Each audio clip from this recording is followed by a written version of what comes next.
You're listening to 1059 The Region, and this is The Feed as we continue our celebration of International Women's Day. Joining us now is Regional Councillor Nirmala Armstrong. Councillor, thank you for joining us. It's a pleasure to be here. I wondered if we could start with, I know that you've been very public about your experience of domestic violence. Can we start that conversation and what it was like for you? Absolutely, Tina. I have to tell you, when I was younger, you hear a lot about domestic violence, but do you really understand and appreciate the seriousness of it? No.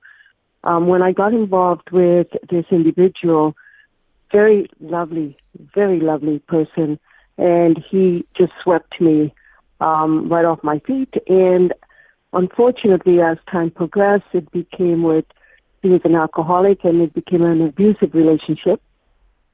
And it's sad to say this, but many times the police were called, and these officers, great officers, you'd have a female officer and a male officer, and the female will take me aside and say to me, this is something that, I need to reconsider if I want to be in this relationship. And many times this has happened to me where police did attend where we were at and suggested I leave.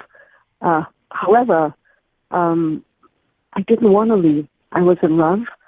I believed that I could change this individual. I had hope that he will change. And yes, he did change. He changed sometimes, but then it went back to the way it was. And then it just kept on getting worse. How did you finally get out? Well, I had 2 kids at the time when something drastically happened.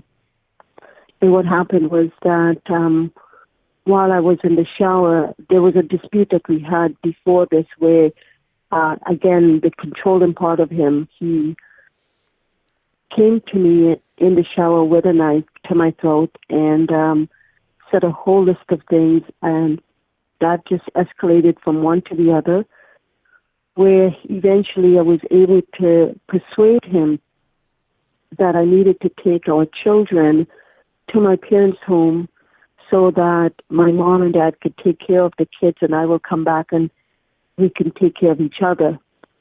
And he allowed me to go. And when I was at my parents and I told them what happened, Tina, we all want to do things and we know what's right and what's wrong, but we don't know how to do it. And even though I've left this man a few times, I didn't want to leave him.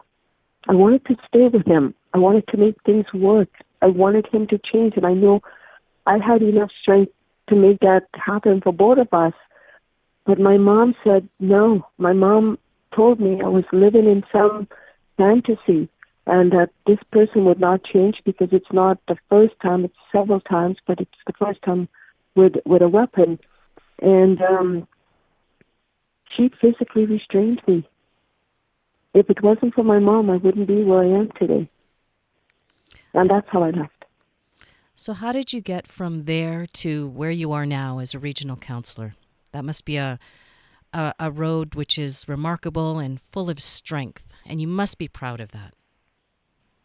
Well, it's very difficult to say I'm proud of something because to me it's a journey that I'm going through and I'm still going through it.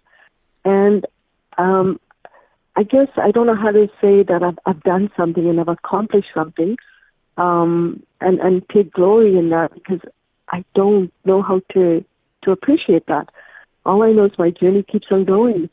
How I am where I am today is because when my ex-husband, he was charged and the criminal justice system, and I was going through the criminal justice system with him, and I found that the system didn't work. It got to the point where at the trial, I felt as though I was being victimized all over again. And he was acquitted. And I couldn't believe that the judge did not believe me. And I started my journey saying I need to do something to change this. And I know a friend of mine, we were talking, and she just said, well, be a politician. Politicians they make policies, they could change things, but in order to do so, you need to be a lawyer. Well, I took that, and I went to university. I did my undergrad degree, specialist degree in political science at University of Toronto. Then I got into Queen's Law School, and then from Queen's Law School, I did a Master's of Law, and I've been running for politics all that time, and I've had quite a few failures. In fact, 5 of them where I've ran for nominations, didn't get nominated, and then in Markham I ran for ward councillor, failed, ran for regional councillor, failed, and the 3rd time I won. And that's where I am right now as a regional councillor. But in order to be elected, people need to know you, especially in municipal politics. So while being a lawyer, I did a lot of things in the community. I belonged to a lot of service clubs.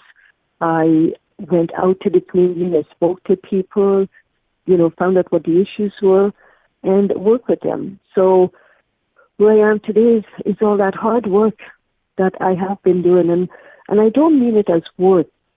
I meant to say it's things to do. It's when you enjoy and you're passionate about something, you don't see it as work. You just see it as things to do. Excellent point. What's your message as we approach and celebrate International Women's Day? What's your message for that day? The only message I could say to people, it's a combination of things. Be true to yourself. Because not everyone would climb the steps the same way you do. And you have to realize that you're an individual in a society and that you will gradually move forward at your pace. Sometimes you need the support of others, but your inner self, you must be strong and you must believe in yourself, because a lot of times we do not believe that we're capable of doing something. But I could tell you with my journey in the past 25 years or so, it has been a lot of weak moments, a lot of times where I cried. But at the end of the day, you've got to pull yourself up and you've got to just keep on going, because if you see that light that you want to achieve, there's nothing to stop you except you. So, keep that inner strength and know that there's support systems in place. Like, for example, Yellow Brick House is, a lot of support system in place that you could use. You're not alone.